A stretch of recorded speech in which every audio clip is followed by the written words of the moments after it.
Nang mapili ng ombudsman si Jesus Crispin Remulla, tumawag daw sa kanya ang kabrad na si dating House Speaker Martin Romualdez sa gitna yan ng investigasyon sa mga anomalyang flood control projects.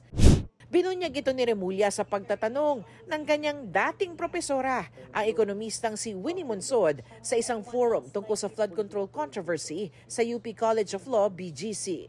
Martin is a fraternity brother. He entered the fraternity when I was the illustrious fellow.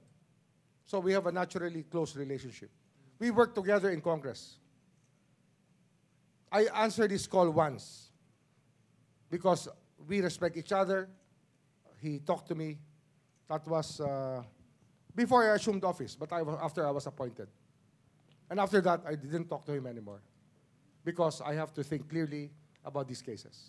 Ayon kay Remulla, sinubukan ni Romualdez na ipaliwanag ang kanyang panig at iginiit na wala siyang kinalaman sa mga anomalya. Of course, he was trying to make a case, his case, that had nothing to do with anything. I mean, we just listen.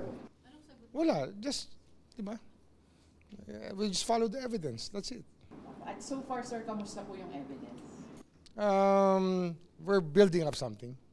Dinadawit si Romualdez si dating Congressman Zaldico sa issue ng insertions at kickbacks sa budget.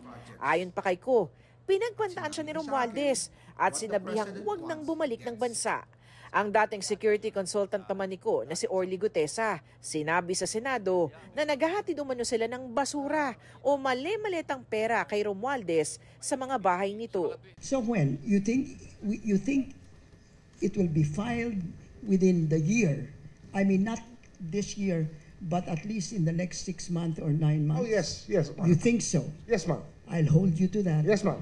Sinisika pa naming makuha ang panig ni Romualdez sa mga sinabi ni Remulla. Pero dati nang sinabi ni Romualdez na malinis ang kanyang konsensya.